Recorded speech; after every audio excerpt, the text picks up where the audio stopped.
Hello friend. स्वागत है आपका हमारे चैनल अविनाश दुबे वॉइस में। दोस्तों, आज जो है हम इंडियन पॉलिटी एंड कॉन्स्टिट्यूशन का चैप्टर भारत संघ एवं उसका राज्य क्षेत्र तथा राज्यों का पुनर्गठन चैप्टर को हम पढ़ेंगे, जिसको इंग्लिश में union of India and its territory and reorganisation of state, इसको इंग्लिश में कहते हैं। तो उसके अंतर्गत हम कौन कौन सा टॉपिक पढ़ेंगे, ये हमारा चैप्टर भारत संघ एवं उसका राज्य क्षेत्र, उसके अंतर्गत हम कौन कौन सी टॉपिक कवर करेंगे, पढ़ेंगे इस चैप्टर के अंतर्गत, आइए देखते हैं। तो भारत राज्यों का संघ, यूनियन ऑफ स्टेट, इस टॉपिक को हम कवर करेंगे। उसके अंतर्गत हम अनुच्छेद 1 और 2, राज्यों के संघ में अनुच्छेद 1 और अनुच्छेद 2, जिसको हम आर्टिकल 1 और 2 भी कहते हैं, इसको कवर करेंगे। दूसरा टॉपिक हम राज्यों के पुनर्गठन संबंधी संसद की शक्ति, इसको हम पढ़ेंगे। इसके अंतर्गत आर्टिकल 3 और आर्टिकल 4, अनुच्छेद 3 और अनुच्छेद 4 को कवर करेंगे। तीसरा टॉपिक हम कवर करेंगे देशी रियासतों का एकीकरण, integration of the Indian states, इसको कवर करेंगे। चौथा टॉपिक जो है हमारा रहेगा मूल संविधान, जो कि 1949 में भारतीय संघ के राज्यों का वर्गीकरण, मूल संविधान में भारतीय संघ के राज्यों का वर्गीकरण, इसको हम पढ़ेंगे।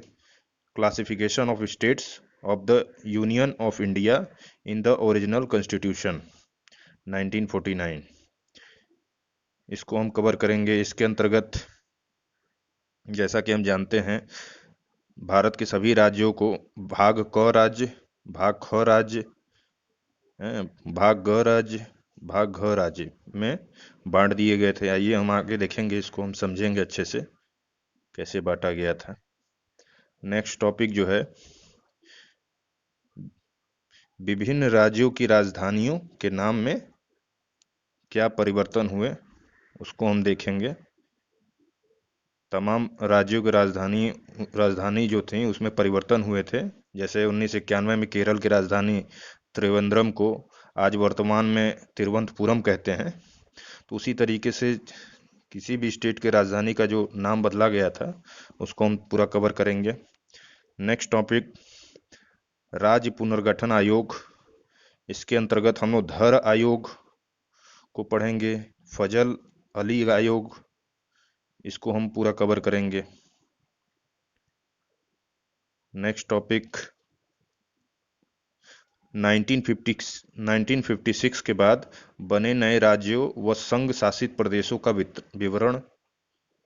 इसके अंतर्गत संघ शासित प्रदेश किस सन में और किन राज्यों से पृथक हुआ था, या किसका शासन था पहले उस पे, उसको हम पूरा कवर करेंगे। सारे स्टेट में 1956 के बाद जो जो स्टेट किस तरीके से मिलाए गए थे हिंदुस्तान में, उसका हम अच्छे से अध्ययन करेंगे, उनकी पूरी पूरी बातों को कवर करेंगे।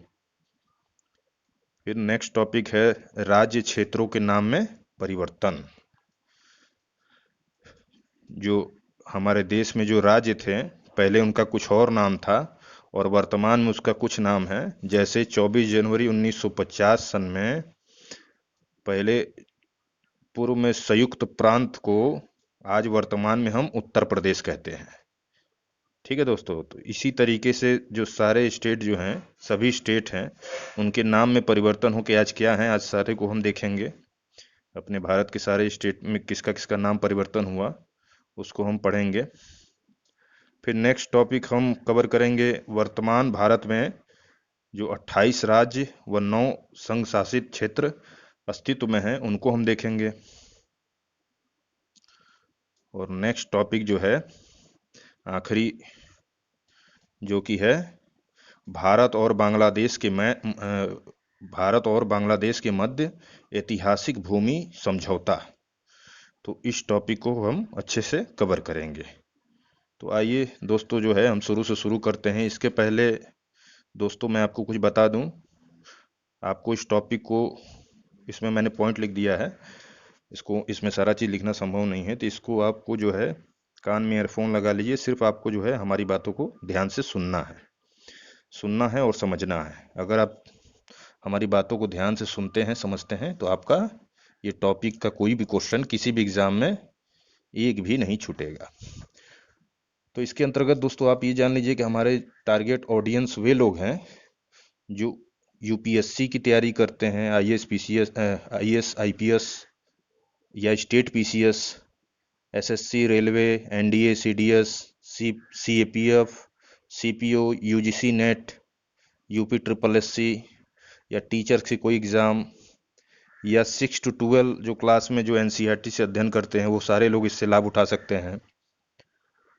और भी अगर वनडे कोई कंपटीशन हो रहा हो तो उसमें भी जो है इंडियन पॉलिटी एंड कॉन्स्टिट्यूशन के क्वेश्चन को आप आसानी से हल कर सकते हैं, आप इसका लाभ उठा सकते हैं। तो आइए जो है हम अपने चैप्टर की शुरुआत करते हैं। दोस्तों हमारे चैनल को जो है आप सब्सक्राइब कर लीजिएगा और बेल की घंटी दबा लीजिएगा, जिससे जो है आपको जो जो मैं चैप्टर को डालूंगा उसका नोटिफिकेशन आपको प्राप्त होते रहेगा। तो आइए शुरू करते हैं जो है इंडियन पॉलिटी एंड कॉन्स्टिट्यूशन का चैप्टर, भारत संघ एवं उसका राज्य क्षेत्र तथा राज्यों का पुनर्गठन। तो पहला टॉपिक जो है दोस्तों, राज्यों का संघ, यूनियन ऑफ स्टेट।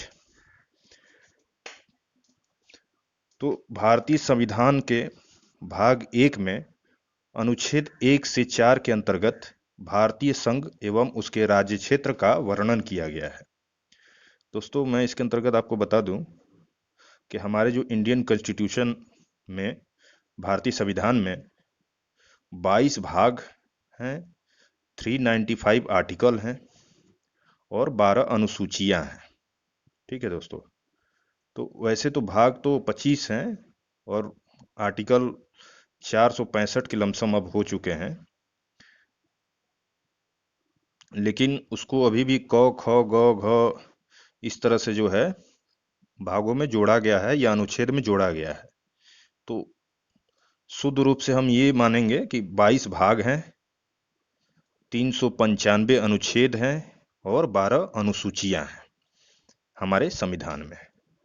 तो ये जो पहला टॉपिक है राज्यों का संघ, उसके अंतर्गत भारतीय संविधान के भाग 1 में अनुच्छेद 1 से 4 के अंतर्गत भारतीय संघ एवं उसके राज्य क्षेत्र का वर्णन किया गया है।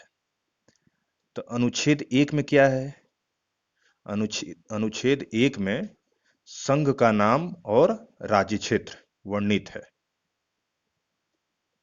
तो संविधान के अनुच्छेद 1 में निर्धारित किया गया है, संविधान के अनुच्छेद 1 में निर्धारित किया गया है कि भारत अर्थात इंडिया राज्यों का संघ होगा, जिसमें भारत शब्द देश का नाम व संघ शब्द शासन प्रणाली को दर्शाता है। राज्य और उनके राज्य क्षेत्र वे होंगे जो पहली अनुसूची में विनिर्दिष्ट हैं। राज्य और उनके राज्य क्षेत्र वे होंगे जो पहली अनुसूची, जैसा कि मैंने आपको बताया कि 12 अनुसूचियां हैं संविधान में, तो पहले अनुसूची में जो भी भारत के राज्य जो कि निर्दिष्ट हैं, उसमें लिखित हैं, वो सारे जो हैं राज्य और उनके राज्य क्षेत्र होंगे। भारत के राज्य क्षेत्र में निम्नलिखित क्षेत्र समाविष्ट होंगे, जैसे पहला राज्यों के राज्य क्षेत्र, दूसरा पहली अनुसूची में विनिर्दिष्ट राज्य संघ राज्य क्षेत्र, और तीसरा ऐसे अन्य राज्य क्षेत्र जो अर्जित किए गए हैं। फिर से मैं रिपीट कर देता हूं, पहला राज्यों के राज्य क्षेत्र, दूसरा पहली अनुसूची में विनिर्दिष्ट संघ राज्य क्षेत्र, तीसरा ऐसे अन्य राज्य क्षेत्र जो अर्जित किए गए हैं, जो शामिल किए गए हैं। तो भारत को राज्यों का संघ कहा गया है क्योंकि भारत राज्यों के मध्य किसी सौदेबाजी या समझौते का परिणाम नहीं है, क्योंकि कोई भी राज्य भारत से अलग होने के लिए स्वतंत्र नहीं है, अर्थात भारत विनाशी राज्यों का अविनाशी संघ है। कहने का मतलब ये है दोस्तों कि कोई भी राज्य अगर राज्य से भारत देश में जो है राज्यों में विघटन नहीं हो सकता, क्योंकि हमारे संविधान में उस हिसाब से कानून बनाए गए हैं। तो उसी को कहा गया है, कोई भी राज्य भारत से अलग होने के लिए स्वतंत्र नहीं है, अर्थात भारत विनाशी राज्यों का अविनाशी संघ है। तो अनुच्छेद फर्स्ट को हम पढ़ रहे थे, आर्टिकल 1 को। अब हम अनुच्छेद 2 के अंतर्गत, अनुच्छेद 2 में क्या क्या बातें कही गई हैं। तो अनुच्छेद 2 में नए राज्यों का प्रवेश या स्थापना, अनुच्छेद 2 के अंतर्गत, भारतीय संविधान में अनुच्छेद 2 के अंतर्गत नए राज्यों का प्रवेश या स्थापना का उल्लिखित वर्णन किया गया है। तो उसके अंतर्गत क्या कहा गया है? अनुच्छेद 2 के अंतर्गत संसद विधि द्वारा ऐसे निबंधनों और शर्तों पर जो वह ठीक समझे संघ में नए राज्यों का प्रवेश या उनकी स्थापना कर सकती है।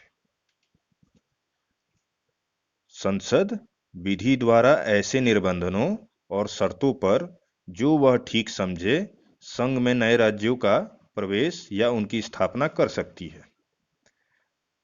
तो अनुच्छेद 2 के अधीन संसद को दो प्रकार की शक्ति प्राप्त है। प्रथम, नए राज्यों को संघ में शामिल करने की शक्ति, और द्वितीय, नए राज्यों को स्थापित करने की शक्ति। पहले का संबंध उन राज्यों से है जो पहले से ही विद्यमान है। दूसरा उन राज्यों से संबंधित है जो पहले से स्थापित हैं परंतु भारत संघ में शामिल नहीं है। तो अनुच्छेद 2 क में वर्णित है, सिक्किम एकमात्र ऐसा राज्य था जो स्वतंत्र देश था। जो हमारे देश में जो आज सिक्किम राज्य, जिसको आप देखते हैं, जो उत्तराखंड के बगल में है, नेपाल बॉर्डर पर, तो वो एक स्वतंत्र देश था। तो आर्टिकल 2 क में, अनुच्छेद 2 क में, सिक्किम एकमात्र ऐसा राज्य था जो स्वतंत्र देश था। इसे 36वें संविधान संशोधन 1975, इसे 36वें संविधान संशोधन 1975 द्वारा संघ में शामिल कर भारत के अन्य राज्यों के समकक्ष बनाया गया।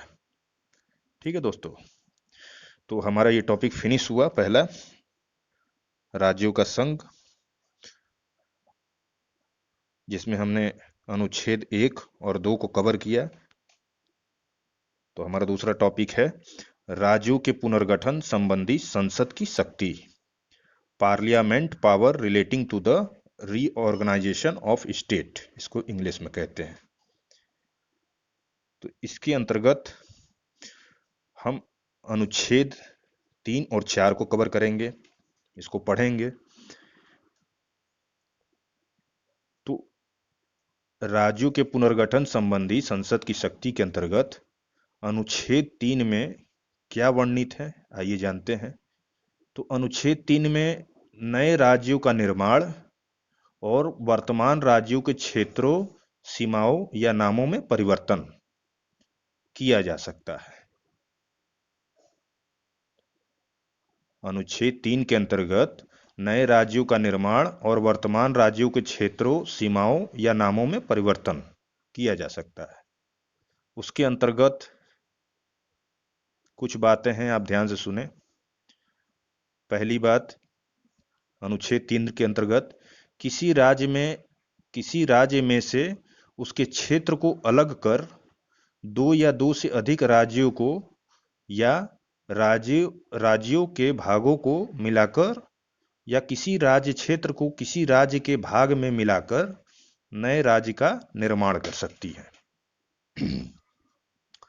मैं रिपीट कर देता हूं फिर से। किसी राज्य में से उसके क्षेत्र को अलग कर दो या दो से अधिक राज्यों को या राज्यों के भागों को मिलाकर या किसी राज्य क्षेत्र को किसी राज्य के भाग से मिलाकर नए राज्य का निर्माण कर सकती है। यह अनुच्छेद 3 के अंतर्गत पहली बात। दूसरी बात, क्या क्या है? किसी राज्य के क्षेत्र को बढ़ा सकती है। ये हमारे दोस्तों आर्टिकल 3 में वर्णित है हमारे संविधान में। मैं वो बातें बता रहा हूँ। ये सब आर्टिकल 3 अनुच्छेद 3 के अंतर्गत बातें हैं। पहली बात मैंने बता दी। दूसरी बात यह है, किसी राज्य के क्षेत्र को बढ़ा सकती है। ठीक है, हम अपने भारत देश में किसी भी राज्य को अपने राज्य के क्षेत्र को बढ़ा सकते हैं संसद के द्वारा। ठीक है। तीसरी बात, किसी राज्य के क्षेत्र को घटा सकते हैं। हम किसी स्टेट या किसी राज्य के क्षेत्र को घटा सकते हैं। चौथी बात, किसी राज्य की सीमाओं में परिवर्तन कर सकती है। किसी भी स्टेट के जो है क्षेत्र को की सीमाओं में हम परिवर्तन कर सकते हैं, बढ़ा घटा सकते हैं। पांचवी बात, किसी राज्य के नाम में परिवर्तन कर सकती है। हम किसी भी स्टेट का नाम बदल सकते हैं। जैसे कि आप देखते हैं जो है जिला का परिवर्तन, नामों का परिवर्तन, स्टेट के नामों का परिवर्तन। जैसे हमारा उत्तर प्रदेश जो है संयुक्त प्रांत से उत्तर प्रदेश हुआ नाम है। आप देख सकते हैं यूपी से उत्तराखंड को अलग किया गया। तो ये सब एग्जाम्पल है, ठीक है, हमारे अनुच्छेद 3 के। तो इसके साथ ही अनुच्छेद 3 हो गया। तो राज्यों के पुनर्गठन संबंधी संसद की शक्ति के अंतर्गत अनुच्छेद 3 हो गया। अब अनुच्छेद 4 के अंतर्गत क्या क्या बातें हैं संविधान में, उसको हम देखते हैं। अनुच्छेद 4 के अंतर्गत, तो अनुच्छेद 4 के अंतर्गत, तो अनुच्छेद 4 के अनुसार नए राज्यों का प्रवेश या गठन, अनुच्छेद 2 नए राज्यों का प्रवेश या गठन जो कि अनुच्छेद 2 में दिए वर्णित है। नए राज्यों का निर्माण, सीमाओं, क्षेत्रों और नामों में परिवर्तन जो कि हम आर्टिकल 3 में पढ़े हैं, अनुच्छेद 3 में। संविधान के अनुच्छेद 368 के तहत संविधान संशोधन नहीं माना जाएगा। तो सिंपल सी बात है दोस्तों, इसमें घुमा फिरा के बातें ये कही गई हैं कि जो अनुच्छेद 4 है, अनुच्छेद 4, इसके अंतर्गत अनुच्छेद 2 हमने जो पढ़ा है, अनुच्छेद 2 के अंतर्गत हमने क्या पढ़ा था? नए राज्यों का प्रवेश या गठन। ठीक है, तो ये अनुच्छेद 2 और अनुच्छेद 3, अनुच्छेद 3 में क्या बातें कही गई? नए राज्यों का निर्माण, सीमाओं, क्षेत्रों और नामों में परिवर्तन, ये अनुच्छेद 3 में बातें कही गई। और अनुच्छेद 368 संविधान के अनुच्छेद 368 के तहत संविधान संशोधन नहीं माना जाएगा। तो अनुच्छेद 2, अनुच्छेद 3, अनुच्छेद 368 ये तीनों जो है अनुच्छेद 4 में शामिल है। ठीक है, बस इतनी सी बात है आपको समझने वाली। तो शर्तें संबंधित कोई विधेयक राष्ट्रपति की पूर्व मंजूरी से ही संसद में प्रस्तुत होगा। ठीक है दोस्तों, ये कुछ फैक्ट मैं आपको बता रहा हूं राज्यों के पुनर्गठन संबंधी संसद की शक्ति, जो कि दूसरा टॉपिक हम पढ़ रहे थे ये। ठीक है, इसके अंतर्गत कुछ फैक्ट हैं 2-4, उसको हम देख लेते हैं। हमने अनुच्छेद 3 अनुच्छेद 4 को हमने पढ़ लिया इसके अंतर्गत, और उससे रिलेटेड कुछ फैक्ट हैं, और ये देखते हैं। शर्तें संबंधित कोई विधेयक राष्ट्रपति की पूर्व मंजूरी से ही संसद में प्रस्तुत होगा। यदि विधेयक में शामिल प्रस्ताव किसी भी राज्य के क्षेत्र, उनकी सीमाओं या उसके नाम को प्रभावित करता है, तो वह विधेयक राष्ट्रपति द्वारा संबंधित राज्य विधानमंडल के पास भेजा जाएगा। यदि विधेयक में शामिल प्रस्ताव किसी भी राज्य के क्षेत्र, उसकी सीमाओं या उसके नाम को प्रभावित करता है, तो वह विधेयक राष्ट्रपति द्वारा संबंधित राज्य विधानमंडल के पास भेजा जाएगा। राष्ट्रपति राज्य विधानमंडल का मत जानने के लिए बाध्य नहीं है तथा दिए गए मत को स्वीकार अथवा अस्वीकार कर सकता है।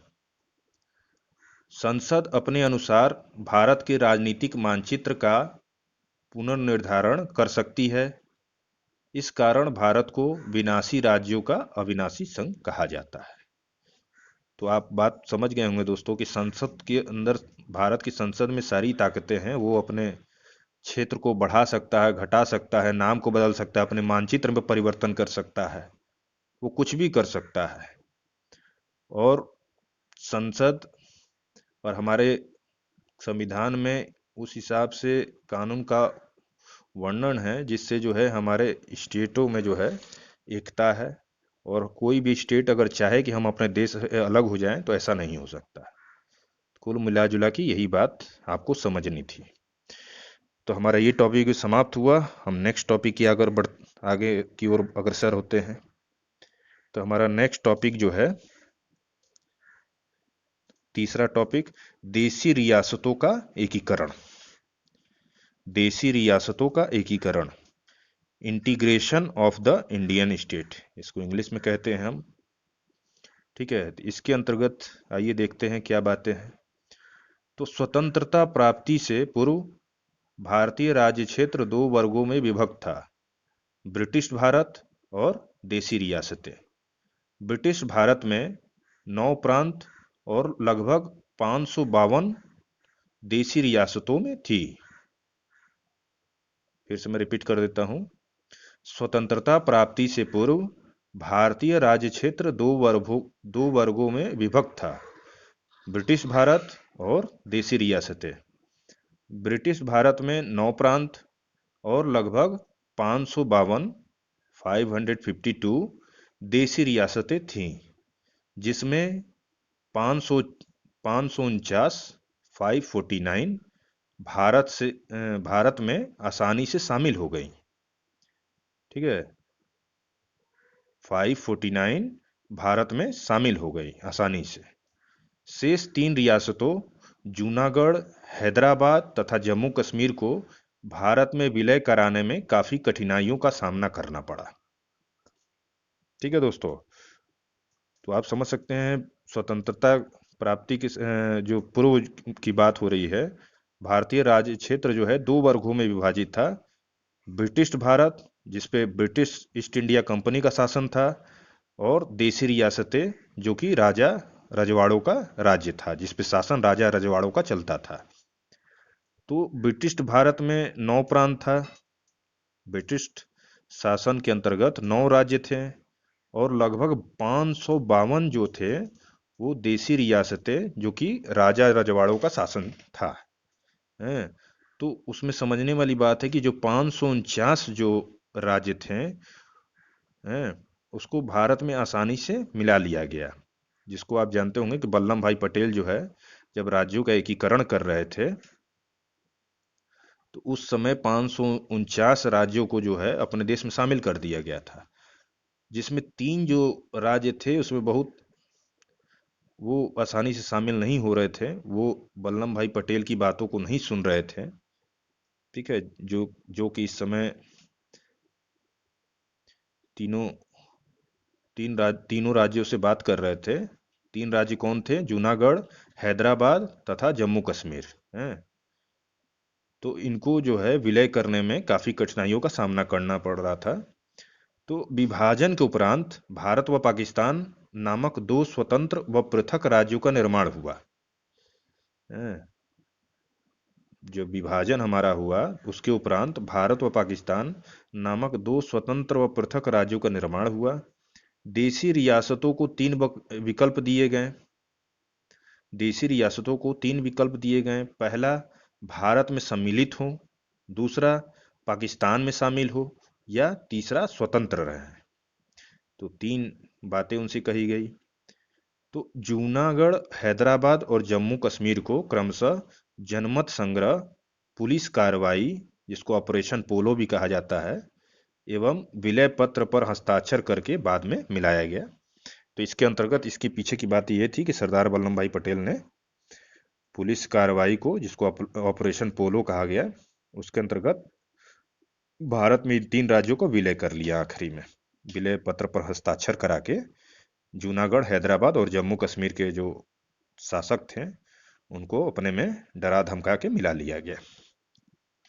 डरा धमका के कहने का मतलब ये है कि उनको जो है अपनी बातों से सहमत करके मिला लिया गया। तो इस तरह से हमारा ये देसी रियासतों का एकीकरण समाप्त हुआ। अब हम नेक्स्ट टॉपिक पढ़ेंगे, मूल संविधान, जो कि 1949 में भारतीय संघ के राज्यों का वर्गीकरण। मूल संविधान में भारतीय संघ के राज्यों का वर्गीकरण, जिसको classification of state of the union of India in the original constitution 1949, इसको इंग्लिश में कहेंगे। तो इसके अंतर्गत दोस्तों 4 भाग बना दिए गए थे और 4 भाग के अंतर्गत सारे राज्यों को 4 भागों में बांट दिया गया था। तो आइए देखते हैं 4 भागों में कौन कौन राज्य किस भाग में शामिल किए गए। तो दरअसल बात ये हुई थी, 1949 के मूल संविधान में भारत के संपूर्ण राज्य क्षेत्र को 4 प्रकार के राज्यों में बांटा गया था। 1949 के मूल संविधान में भारत के संपूर्ण राज्य क्षेत्र को 4 प्रकार के राज्यों में बांटा गया था। भाग क, भाग ख, भाग घ एवं भाग घ के राज्य। तो भाग क में जो राज्य थे, आइए समझते हैं चारों भाग में क्या बातें थी। तो भाग क में जो राज्य थे, ये वो राज्य थे जिसे 1935 के भारत शासन अधिनियम में प्रांत कहा गया। भाग क में राज्य ये वो राज्य थे जिसे 1935 के भारत शासन अधिनियम में प्रांत कहा गया, अर्थात ब्रिटिश भारत में जहां गवर्नर का शासन था। ब्रिटिश भारत में जहां गवर्नर का शासन था, तो ये वो राज्य था। इसके अंतर्गत जो राज्य शामिल थे उसको हम समझ लेते हैं एग्जाम्पल में। मैं एक बार फिर से इस सेंटेंस को क्लियर कर देता हूं, आपको शायद ना समझ में आई हो। मैंने बता दिया कि 4 भाग में राज्यों को बांटा गया था। 1949 के मूल संविधान में भारत के संपूर्ण राज्य क्षेत्र को 4 भागों में बांटा गया था, भाग क, ख, ग, घ। तो भाग क के जो राज्य थे, ये वो राज्य थे जिसे 1935 के भारत शासन अधिनियम में प्रांत कहा गया, अर्थात ब्रिटिश भारत में जहां गवर्नर का शासन था। एग्जाम्पल में कौन कौन सा राज्य थे? असम, बिहार, बम्बई, मध्य प्रदेश, मद्रास, उड़ीसा, पंजाब, संयुक्त प्रांत जिसको आज उत्तर प्रदेश कहते हैं, पश्चिम बंगाल। यह सब जो है भाग क में शामिल थे। और आइए देखते हैं भाग ख में जो राज्य थे। तो भाग ख में जो राज्य थे वो बड़े आकार के देशी रियासतों को रखा गया था। भाग ख में जो राज्य थे वो बड़े आकार की देशी रियासतों को रखा गया, जैसे हैदराबाद और मैसूर हैं। और भी थे राज्य, जैसे हैदराबाद, जम्मू कश्मीर, मध्य भारत जिसको आज हम मध्य प्रदेश बोलते हैं, मैसूर, पटियाला व पूर्वी पंजाब, राजस्थान, सौराष्ट्र, त्रावणकोर, कोचीन, विंध्य प्रदेश। यह जो है भाग ख में राज्य शामिल थे। भाग ग में जो राज्य शामिल थे, भाग ग में जो ब्रिटिश भारत के भाग घ के अंतर्गत ब्रिटिश भारत के मुख्य आयुक्त के शासन व कुछ शाही शासन वाले क्षेत्र। ब्रिटिश भारत के मुख्य आयुक्त के शासन व कुछ शाही शासन वाले क्षेत्र। अगर आपको एरो नहीं समझ में आ रहा तो मैं आपको बता दे रहा हूं। हम जो है भाग क की बात कर सकते, भाग क के राज्य की बात कर चुके हैं, ख की बात कर चुके हैं। भाग ग में जो राज्य हैं, तो उस समय जो है ब्रिटिश भारत के मुख्य आयुक्त के शासन व कुछ शाही शासन वाले क्षेत्र, जैसे छोटी रियासतें जो थी वो भाग ग में शामिल थी। जैसे एग्जाम्पल में अजमेर, भोपाल, बिलासपुर, कूच बिहार, कुर्ग, दिल्ली, हिमाचल प्रदेश, कच्छ, मणिपुर, त्रिपुरा। तो ये भाग ग में शामिल थे। और भाग घ में जो आखिरी में जो बातें हुई, भाग घ में ये बातें हुई, भाग घ में जो राज्य हैं इसका निर्माण विदेशों से अर्जित राज्य क्षेत्रों हैं, जिसको इंग्लिश में एक्वायर्ड टेरिटोरीज, इसका निर्माण विदेशों से अर्जित राज्य क्षेत्रों के लिए किया गया था। आरंभ में अंडमान और निकोबार द्वीप समूह को उसकी भौगोलिक एवं सांस्कृतिक स्थिति के कारण इसमें शामिल किया गया। इसका निर्माण विदेशों से अर्जित राज्य क्षेत्रों के लिए किया गया था। आरंभ में अंडमान और निकोबार द्वीप समूह को उसकी भौगोलिक एवं सांस्कृतिक स्थिति के कारण इसमें शामिल किया गया। अंतर्राष्ट्रीय विधि द्वारा मान्यता प्राप्त किसी विधि के अनुसार अर्जित किया गया। तो भाग घ के जो एग्जाम्पल हैं, अंडमान और निकोबार द्वीप समूह। तो इस तरह से ये 4 भाग में जो है राज्यों को बांटा गया था। और भी इसके अंतर्गत फैक्ट को हम जान लेते हैं। तो वर्ष 1953, वर्ष 1953 में गठित राज्य पुनर्गठन आयोग की सलाह वर्ष 1953 में गठित राज्य पुनर्गठन आयोग की सलाह पर संसद ने 7वें संविधान संशोधन अधिनियम 1956 द्वारा उसके अनुकरण में पारित किए गए राज्य पुनर्गठन अधिनियम 1956 के माध्यम से भारत के संपूर्ण राज्य क्षेत्र को 2 वर्गों में विभाजित कर दिया। मैं फिर से रिपीट कर दे रहा हूँ सेंटेंस जो है, वर्ष 1953 में गठित राज्य पुनर्गठन आयोग की सलाह, जो कि आयोग ने अपनी रिपोर्ट 1955 में सौंपी थी, पर संसद ने 7वें संविधान संशोधन अधिनियम 1956 तथा उसके अनुसरण में पारित किए गए राज्य पुनर्गठन अधिनियम 1956 के माध्यम से भारत के संपूर्ण राज्य क्षेत्र को 2 वर्गों में विभाजित कर दिया। ये 2 वर्ग राज्य एवं संघ राज्य क्षेत्र थे। ये 2 वर्ग राज्य एवं संघ राज्य क्षेत्र थे। संघ राज्य क्षेत्र में आमतौर पर वही राज्य शामिल किए गए जो पहले भाग ग और भाग घ के राज्यों में शामिल थे, जैसे हिमाचल प्रदेश, मणिपुर, त्रिपुरा, अंडमान निकोबार द्वीप समूह आदि। आगे चलकर इनमें से कुछ राज्य क्षेत्रों को राज्य का दर्जा दे दिया गया, जबकि विदेशों से अर्जित कुछ राज्य क्षेत्र जैसे पौंडीचेरी, दमन दीव, दादर व नागर हवेली तथा कुछ अन्य क्षेत्रों जैसे चंडीगढ़ को संघ राज्य क्षेत्रों की सूची में शामिल किया गया। वर्तमान में कुल 7 क्षेत्र इस वर्ग में शामिल हैं, जो इस प्रकार है। इसको हम संघ राज्य क्षेत्र कहते हैं। अब जो कि है 9 हो गया है, ये पुरानी बातें वर्णित थी हमारे नोट्स में, तो वर्तमान में 9 हो गए हैं। तो दिल्ली, चंडीगढ़, पांडिचेरी, दादर नागर हवेली, दमन द्वीप, अंडमान निकोबार द्वीप समूह, लक्षद्वीप और जम्मू कश्मीर और लद्दाख, ये 9 राज्य जो है संघ राज्य क्षेत्र में शामिल किया गया। तो इस तरह से हमारा ये टॉपिक भी समाप्त हुआ और थोड़ा सा इसके अंतर्गत कुछ बातें हैं, इसको हम जानते हैं।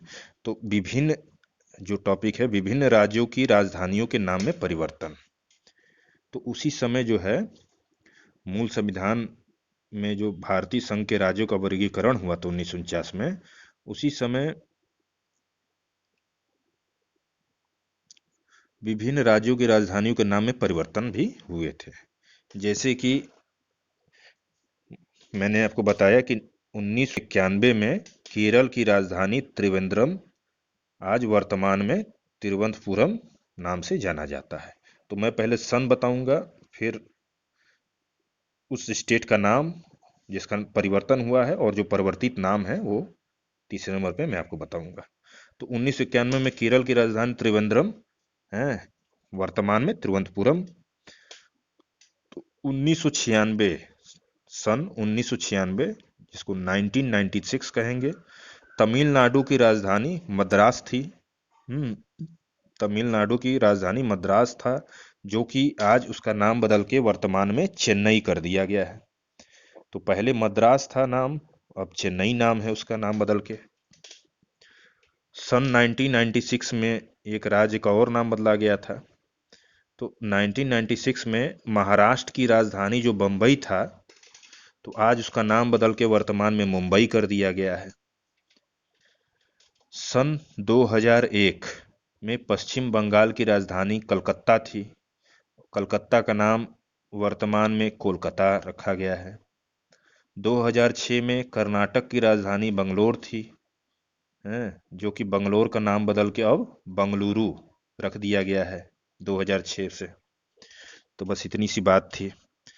तो आइए जो है अब हम नेक्स्ट टॉपिक की तरफ बढ़ते हैं। हमारा पांचवा टॉपिक जो है राज्य पुनर्गठन आयोग, राज्य पुनर्गठन आयोग, जिसको हम स्टेट रीऑर्गेनाइजेशन कमीशन, इसके अंतर्गत दो आयोग की बातें हुई थी, धर आयोग, धर आयोग और फजल अली आयोग। तो आइए धर आयोग को हम जानते हैं। तो धर आयोग के अंतर्गत जून 1948 में, जून 1948 में भारत सरकार द्वारा एस के धर की अध्यक्षता में भाषाई प्रांतीय आयोग का गठन हुआ। दिसंबर 1948 में आयोग ने रिपोर्ट प्रस्तुत की, जिसमें राज्यों के पुनर्गठन का आधार भाषाई न रखकर प्रशासनिक सुविधा को रखने की अनुशंसा की गई।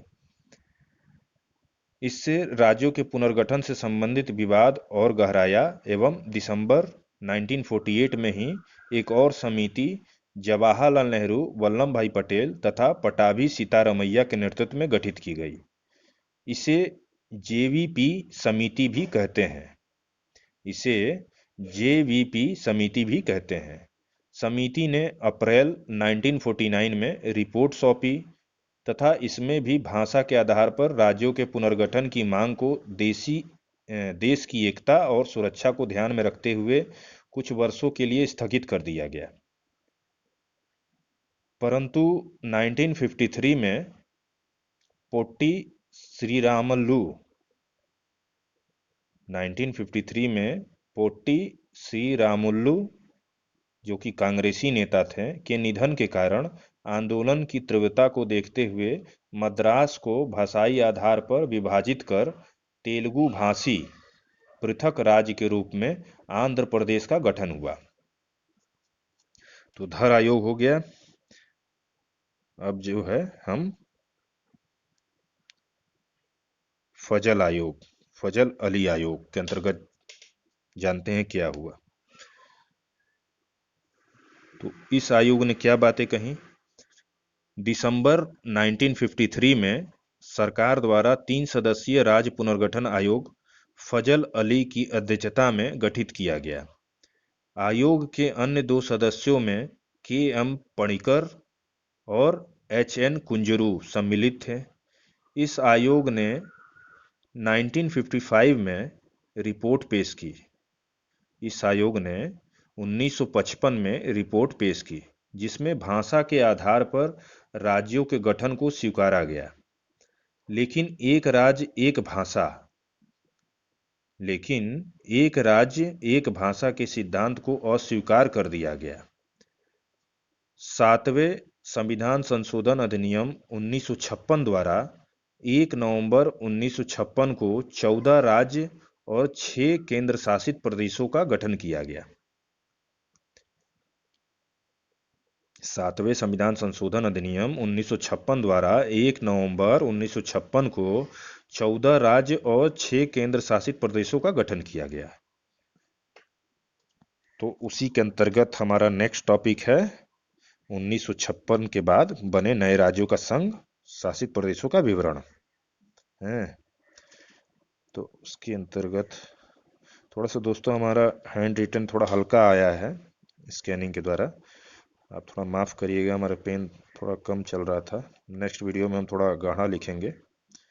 तो हमारा उससे रिलेटेड जो टॉपिक था 1956 के बाद बने नए राज्यों व संघ शासित प्रदेशों का विवरण। तो दोस्तों इस तरह से मैं नोट कर दिया हूं आपको। संघ शासित प्रदेश हैं, जो कि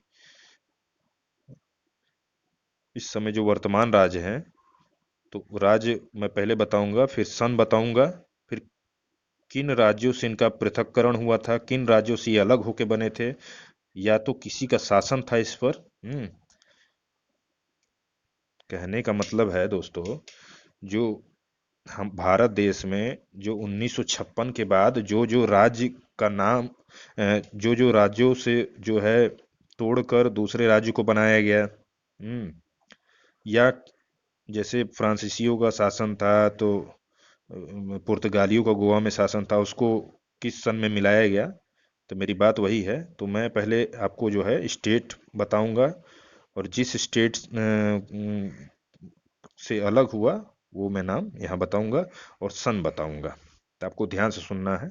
तो पहला जैसे हुआ था, महाराष्ट्र व गुजरात राज्य था, जो सन 1960 में बम्बई से अलग हुआ था।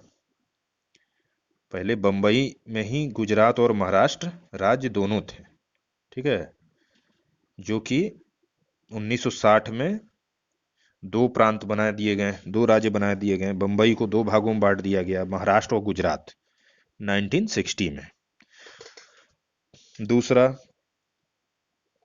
दादर एवं नागर हवेली, दादर एवं नागर हवेली को 1961 में, पूर्व में पुर्तगालियों का शासन था वहां पे, तो उसको 1961 में अपने भारत देश में मिला लिया गया, ठीक है। उस पर जो है दादर और नागर हवेली पर पुर्तगालियों का शासन था 1960 तक। 61 में इसको पूर्ण रूप से भारत में मिला लिया गया। नेक्स्ट, मैंने यहाँ नहीं लिखा है, आप ध्यान से सिर्फ सुनिए, मैं उसी तरीके सीक्वेंस बताऊंगा आपको। 29 राज्य। तो तीसरा है गोवा दमन द्वीप, गोवा और दमन और द्वीप।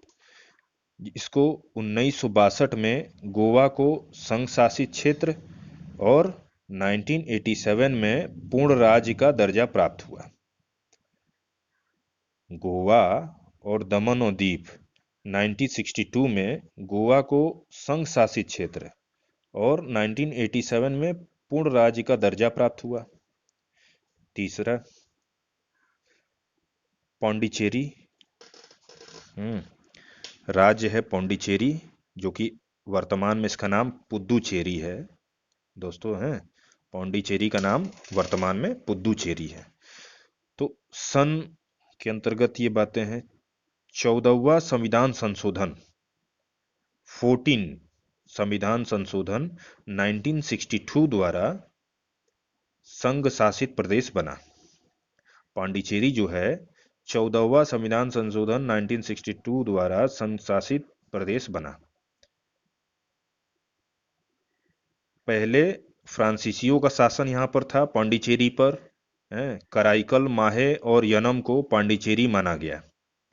कहने का मतलब ये है दोस्तों, जो पांडिचेरी जो आज पुद्दुचेरी है, ये जो है 14वां संविधान संशोधन 1962 द्वारा संघ शासित प्रदेश बनाया गया। ये पहले जो है फ्रांसीसियों का यहाँ पे शासन था, जो कि कराईकल, माहे और यनम नाम से था। इसको तीनों को मिला के पांडिचेरी बनाया गया, ठीक है। नेक्स्ट, 16वां राज्य नागालैंड, जो 16वां राज्य जो भारत में जोड़ा गया, 16 राज्य जो नागालैंड जोड़ा गया भारत में सन 1963 में, 1963 में नागालैंड 16वां राज्य जो कि भारत में जोड़ा गया, उसके अंतर्गत नागा पहाड़ियां एवं त्वेनसांग क्षेत्र को सम्मिलित भी किया गया। नेक्स्ट, 17वां राज्य के रूप में हरियाणा को शामिल किया गया देश में, जो कि 1966 में दोस्तों शामिल किया गया। के अंतर्गत ये हमारे कहने का मतलब है कि हमारे राज्य को दो भागों में बांटा गया, तीन भागों में बांटा गया, तो उसका अलग सा नाम रखा गया है। तो उसी में से हरियाणा जो है, जो पंजाब से तोड़कर हरियाणा को जो है 17वां राज्य में शामिल किया गया, जो कि 1966 में। तो कहने का मतलब पंजाब से ही हरियाणा अलग हुआ है राज्य। उसी तरीके से केंद्र शासित प्रदेश जो चंडीगढ़ है, वो भी पंजाब से अलग हुआ है, जो कि 1966 में इसको अलग किया गया पंजाब से, चंडीगढ़ को। और 18वां जो राज्य है हिमाचल प्रदेश है, जो कि 1971 में पंजाब के पहाड़ी क्षेत्र से पृथक किया गया। तो पंजाब से दोस्तों 3 स्टेट को आज अलग किया गया, जो कि हरियाणा, चंडीगढ़ और हिमाचल प्रदेश। ये तीनों पंजाब से अलग हुए हैं।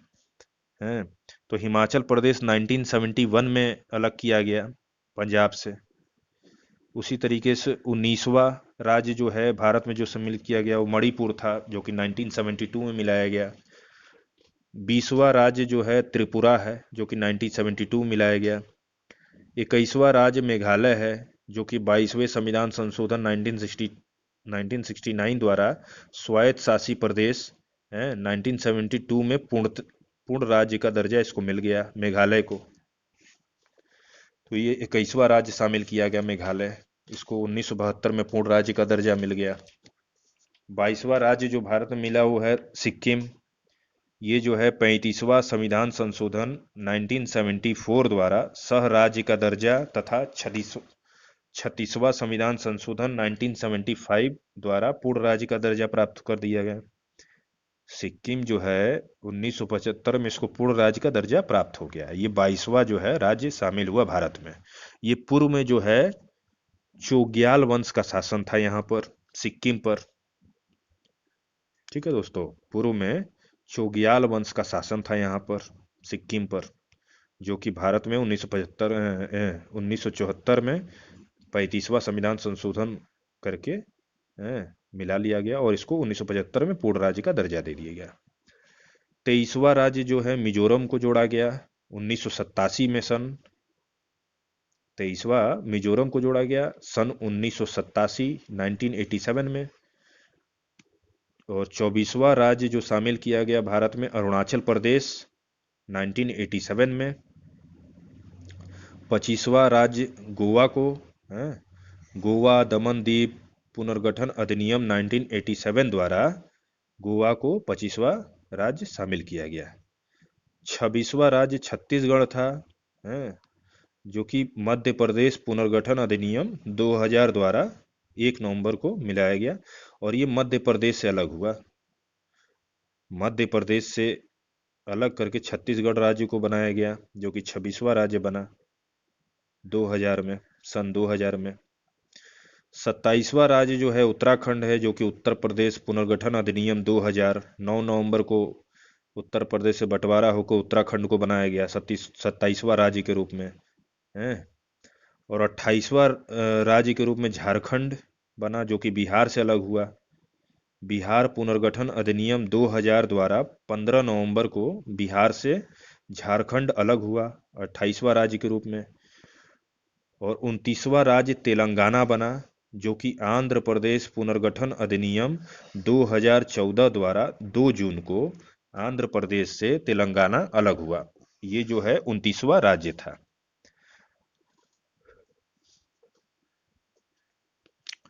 अब जो है दोस्तों हम नेक्स्ट टॉपिक में कुछ राज्य क्षेत्रों के नामों परिवर्तन हुआ है, आइए उसको हम देखते हैं। ये हमारा कंप्लीट हुआ और इसी में से कुछ राज्यों के नाम में परिवर्तन हुआ था, उसको हम देखते हैं किस किस राज्यों का जो है पूर्व में नाम को बदला गया था। तो राज्य क्षेत्रों के नाम में परिवर्तन तो कब मैंने एग्जाम्पल दिया है, पहले मैं सन को बताऊंगा यहाँ, ठीक है, फिर उस राज्य का नाम बताऊंगा और फिर वर्तमान में उसका क्या नाम है मैं फिर नाम बताऊंगा। तो 24 जनवरी 1950 में है 24 जनवरी 1950 को संयुक्त प्रांत का नाम बदल के उत्तर प्रदेश कर दिया गया। तो पहले उत्तर प्रदेश का नाम संयुक्त प्रांत था, 24 जनवरी 1950 को संयुक्त प्रांत का नाम बदल के उत्तर प्रदेश कर दिया गया। दूसरा, सन 1 नवंबर 1956 है, जो ईयर है 1 नवंबर 1956 में त्रावणकोर कोचीन को आज हम वर्तमान में केरल नाम से जानते हैं। पहले केरल को त्रावणकोर कोचीन कहा जाता था और इसका नाम बदल के अब केरल कर दिया गया 1956 में। नेक्स्ट, 14 जनवरी 1969 14 जनवरी 1969 में मद्रास का नाम बदल कर तमिलनाडु कर दिया गया।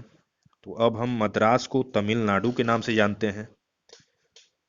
नेक्स्ट 1973 में 1973 में मैसूर का नाम बदलकर कर्नाटक कर दिया गया।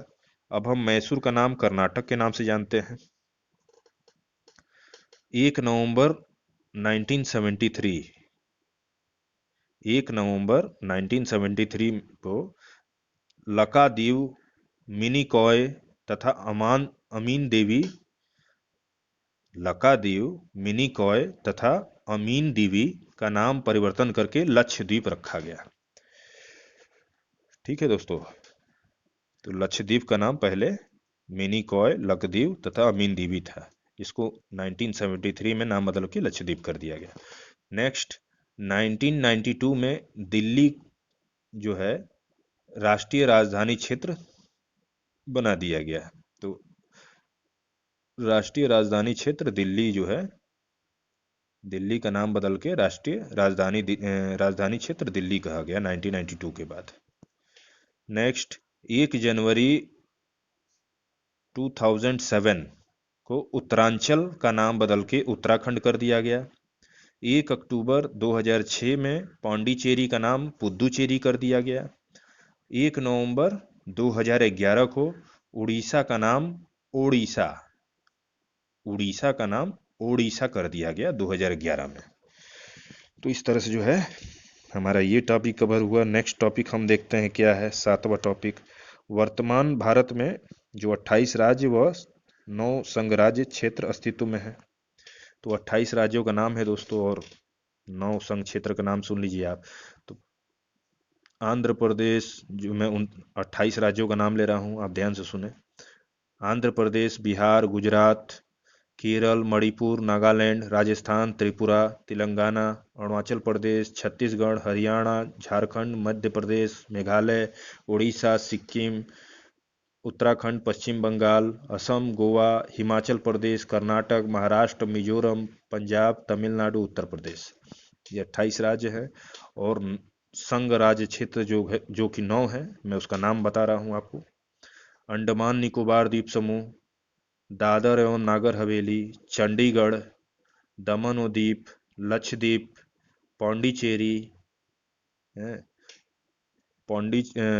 पुद्दुचेरी जिसको हम कहते हैं, फिर जम्मू कश्मीर और लद्दाख को हम लोग नया संघ राज्य क्षेत्र बनाया गया है, जो कि अभी लेटेस्ट है। तो कुल मिला के 9 हो गया। छोटा सा फैक्ट है, आपको ध्यान से सुनना है। भारतीय संविधान के भाग 8 में संघ राज्य क्षेत्रों से संबंधित उपबंध दिए गए हैं। ध्यान देने योग्य बात यह है कि भाग 7 में भी संघ राज्य क्षेत्रों से संबंधित उपबंध थे, किंतु अनुच्छेद 238 जो कि 7वें संविधान संशोधन अधिनियम 1956 द्वारा भाग 7 को निरसित कर दिया गया। कहने का मतलब भाग 7 को हटा दिया गया। तो हमारा इस टॉपिक का भी समाप्ति हुआ, और हमारा आखिरी टॉपिक जो है, आइए इसको देखते हैं जल्दी से, ज़्यादा समय ना गवाते हुए। 8वां टॉपिक, भारत और बांग्लादेश के मध्य ऐतिहासिक भूमि समझौता। तो हमारे और बांग्लादेश के बीच कुछ ऐतिहासिक भूमि समझौता हुआ था, उसको हम देखते हैं।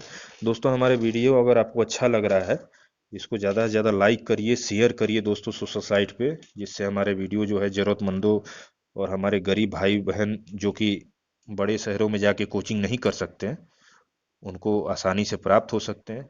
दोस्तों,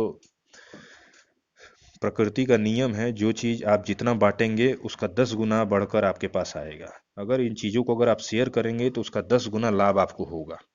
ये सच्चाई है। तो ज़्यादा से ज़्यादा दोस्तों शेयर करिए, जो हमारे ग्रामीण क्षेत्र में हमारे भाई बंधु हैं उनको भी ये वीडियो मिल सके और उनको कोचिंग करने की ज़रूरत ना पड़े, और लाखों लाखों रुपया उनका बच सके। ठीक है दोस्तों, तो ज़्यादा से ज़्यादा लाइक करिए, शेयर करिए, और इसको सब्सक्राइब कर लीजिए और बेल की घंटी दबा दीजिए। और मैं हिस्ट्री भी पूरा कवर कर रहा हूँ, पॉलिटी भी पूरा कवर कर रहा हूँ, संविधान, और साइंस भी आगे चल के मैं बना रहा हूँ। तो आप ज़्यादा से ज़्यादा इसको सब्सक्राइब करिए, घंटी दबाइए, जिससे आप जो है सारा सब्जेक्ट, सभी सब्जेक्ट आपका तैयार हो जाए आसानी से, कम समय में। ठीक है दोस्तों, तो आइए जो है आखिरी टॉपिक हमारा बचा उसको देखते हैं। भारत और बांग्लादेश के मध्य ऐतिहासिक भूमि समझौता है।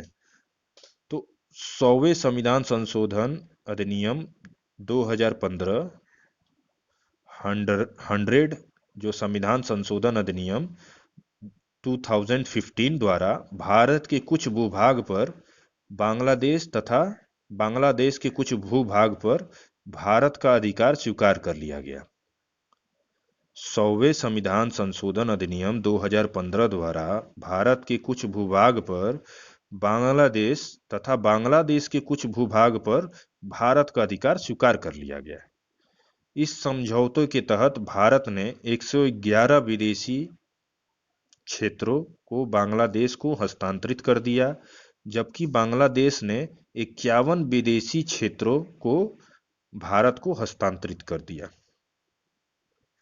कहने का मतलब दोस्तों, जो 2000 जो 100वां संविधान संशोधन हुआ था 2015 में, उसके अंतर्गत कुछ भूभाग को बांग्लादेश जो है भारत से ले लिया और कुछ अपने भूभाग को जो कि रिलेटिव था भारत की भूमि से, उसको भारत को दे दिया। तो इस समझौते के तहत जो है 111 जो विदेशी क्षेत्र थे वो बांग्लादेश को हस्तांतरित कर दिया गया, और जबकि 51 जो विदेशी क्षेत्र थे जो कि बांग्लादेश के थे वो भारत को हस्तांतरित कर दिया गया। तो भारत और बांग्लादेश के बीच 4096 किलोमीटर लंबी सीमा लगती है। जो बॉर्डर है 4096 किलोमीटर की है, जहां पर कुछ भूभाग सीमा विवाद का कारण बन रहे थे। तो वहां पर कुछ भूमि पर जो है सीमा विवाद चल रहा था। इस समझौते के अधिकार में अदला बदली कर सीमा विवाद का हल प्रस्तुत हुआ। तो इसी को जो है इस सीमा विवाद को हल करने के लिए ये देनी और पाना वाला सिस्टम भारत और बांग्लादेश के बीच हुआ। तो इस तरह से हमारा जो है दोस्तों इस चैप्टर की समाप्ति हो गया, भारत संघ एवं उसका राज्य क्षेत्र तथा राज्यों का पुनर्गठन। तो इस चैप्टर में कोई भी चीज़ बाकी नहीं है। इस चैप्टर को कोई भी मैं चैप्टर दोस्तों पढ़ाता हूँ तो उसकी एक बातें जो है मैं छोड़ता नहीं हूँ, क्योंकि मैं पूरा एनसीईआरटी को भी कवर करता हूँ, पूरे एस लक्ष्मीकांत की किताब को भी कवर करता हूँ, ठीक है। और हमारे लिए सिविल सर्विस जो नोट्स हमने जो कोचिंग में बनाए थे पढ़े थे, तो उसको ये तीनों को कवर करता हूँ, जिससे आपकी कोई भी बात एक बात भी आपसे छूटे नहीं। क्योंकि मैं स्टेट का भी नाम आप सुने होंगे, मैं 28 राज्यों का नाम भी लिया। तो इससे ये बातें होती है कि मतलब आप कोई भी बात में कोई भी टॉपिक में छोड़ता नहीं हूँ, मैं सारा का सारा टॉपिक जो है कवर कराता हूँ। तो दोस्तों मैं इतना मेहनत करता हूँ, तो आप जो है इस वीडियो को जाने से पहले लाइक करके जरूर जाइएगा। और हाँ, 2 क्वेश्चन मैं आपसे पूछता हूँ, अगर आप इस टॉपिक को आपने ध्यान से सुना होगा तो इन 2 प्रश्नों का जवाब आप हमको दीजिए, ठीक है। इससे आपको पता चलेगा कि आपने मेरी बातों को ध्यान से नहीं सुना है। अगर नहीं दे पाते हैं तो दोबारा इस वीडियो को देखिए। 2 बार किसी भी एग्ज़ाम को देने से पहले 2 बार हमारे वीडियो को देख के जाइए। मैं आपको गारंटी देता हूं कि कोई क्वेश्चन आप छोड़ेंगे नहीं। तो आइए 2 क्वेश्चन का जवाब दीजिए। मैं पहला क्वेश्चन पूछ रहा हूं। तो पहला क्वेश्चन है, देशी रियासतों के एकीकरण में सरदार पटेल के अलावा निम्न में से किन 2 व्यक्तियों ने प्रमुख भूमिका निभाई? ऑप्शन है लॉर्ड माउंटबेटन एवं कृष्णमचारी। पहला ऑप्शन है पहला ऑप्शन है लॉर्ड माउंटबेटन एवं कृष्णमचारी। दूसरा ऑप्शन है बीपी मेनन एवं लॉर्ड माउंटबेटन। तीसरा ऑप्शन है बीपी मेनन एवं अंबेडकर। चौथा ऑप्शन है अंबेडकर एवं कृष्णमचारी। तो पहला क्वेश्चन ये था। दूसरा क्वेश्चन ध्यान से सुनिए। किस अनुच्छेद में उल्लिखित है कि भारत अर्थात इंडिया राज्यों का संघ होगा? पहला ऑप्शन है अनुच्छेद 3, दूसरा ऑप्शन है अनुच्छेद 5, तीसरा ऑप्शन है अनुच्छेद 2 और चौथा ऑप्शन है अनुच्छेद 1। तो दोस्तों इसका आंसर आप हमको कमेंट बॉक्स में लिख के बताएं। और एक तरह से ये टेस्ट है